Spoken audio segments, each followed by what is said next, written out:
Are you interviewing for a company? Well, if you are, you should be checking their references too. Not sure how to do it? Stick around, I'm going to teach you how.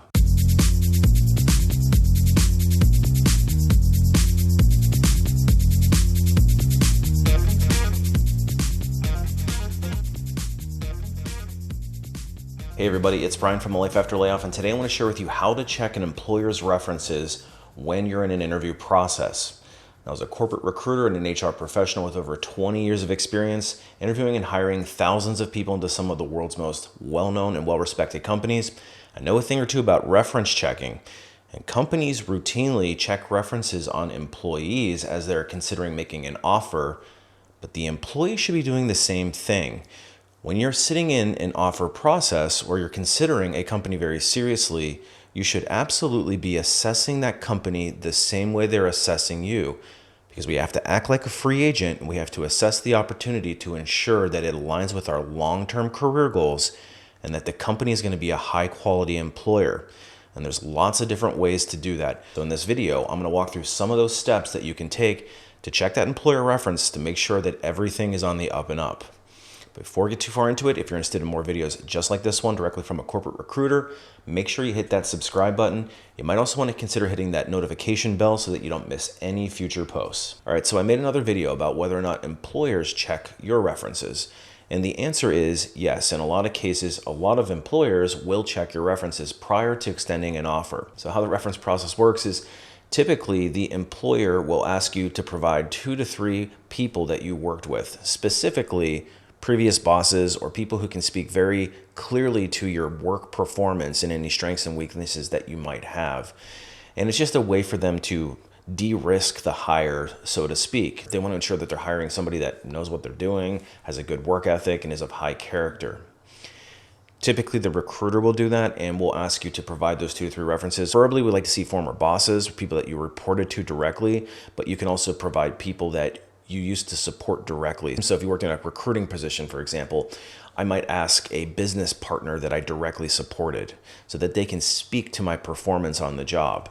And normally reference checks are pretty quick. I usually ask 2 to 3 questions of the person that I'm speaking to about your work performance, maybe some strengths and weaknesses, and whether or not you'd be eligible for rehire or considered for rehire. But most job seekers don't realize that they should be assessing the company in a similar manner as well.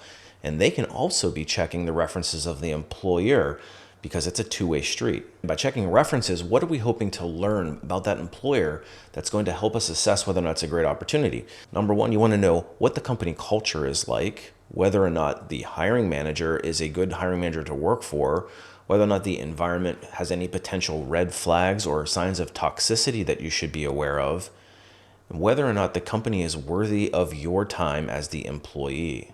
Because again, we're free agents. We have to make sure that we're targeting the highest quality employers, the highest quality opportunities, so we can get the highest possible pay. So how do we go about checking references? Well, there's several different ways that you can do it. The first way to do it is when you're in the interview itself. Simply ask the hiring manager during your interviewing process whether or not you can speak to people who are part of the team, preferably people that report directly to this hiring manager, and even better, somebody that's in a similar type of role to the one that you're interviewing for. And most reputable employers will be happy to do that because they want to sell the position to you and make sure that you feel very comfortable and gives you the best chance of signing that offer letter at the end of the day. So ask the question, absolutely take them up on any offers to speak to people as part of the broader team and get any of those lingering questions answered about the culture, about work-life balance, and any other things that are lingering for you. And the second way you can check references is to go to a review site like Glassdoor. Even Indeed has reviews. In some cases, you might even find reviews on LinkedIn or a site like Comparably. But all those sites will give you some data points and insight into the company culture. Now, there's a few things to point out with review sites. Number one is people tend to review when they're not happy about something. So you have to use it with a little bit of a grain of salt. So if you see a bunch of negative reviews, you have to kind of look through it and say, is this person just jaded and just had a bad experience? Or is there a common theme throughout all of the reviews? Things like the work-life balance seems to be an issue. pay and benefits don't seem to match up, or the CEO is a toxic person. Those are all red flags and things that you should be going back to the employer and trying to assess throughout the rest of your decision-making process. Another thing to mention about review sites is the bigger the company, the more reliable the data is, because there's generally more reviews. If you look at a company like Apple, there's going to be thousands of reviews on their Glassdoor, and it's going to give you a better picture of the overall culture of the organization. In a lot of cases, you can filter down to people in your specific job type to even get a better idea of the day-to-day. But if you look at a smaller company, you're not going to see as much data, so it's going to be more skewed. So you might have one or two bad experiences kind of tainting the entire company, and you don't want to make a rash decision on an offer based on a couple of people who didn't have a good experience. Another thing to be aware of is there are some unscrupulous companies who will incentivize or force their employees to give good reviews. So if you see a bunch of reviews coming in a short period of time that all seem to say the same type of thing, you might get a little suspicious. And this is particularly true with smaller companies that don't have a lot of data. So just use the review site as an additional data point, but not the be-all, end-all. Of course, you want to Google the company to see if there's any news about them, whether it's press releases, news articles, or any developments in the industry that might be relevant to you. And I would check to see if they've had any recent layoffs or how they handled adversity. You might also want to search the CEO's name to see how they're perceived in the market. And the final, and probably my favorite way to check employer references, is to go find former employees and ask them their opinion, because somebody who has left the company and is on to bigger and better things has no reason not to be honest with you about their experience. So I'd highly recommend seeking out people who used to sit in similar roles and ask them a series of questions about the company culture, why they left, and most importantly,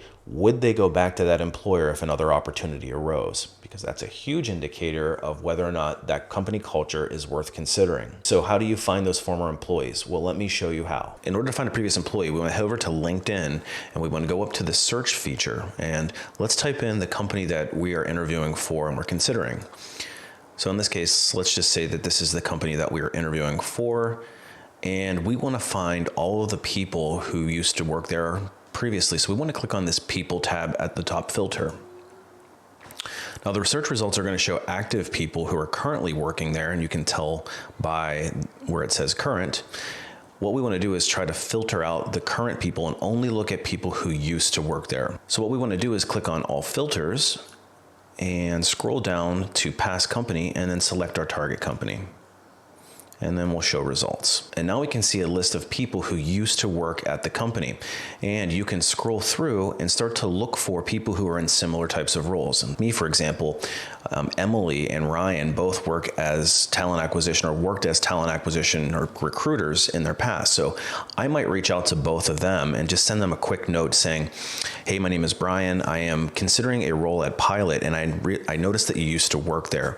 Would you be willing to tell me a little bit about your experience so I can make a better decision, and see what they say. Some people will respond, some people won't, but it is worth sending this note off to try to get some more feedback, because they're going to be much more likely to give me a realistic preview of their experience with the company. So try this one out the next time you're considering an offer.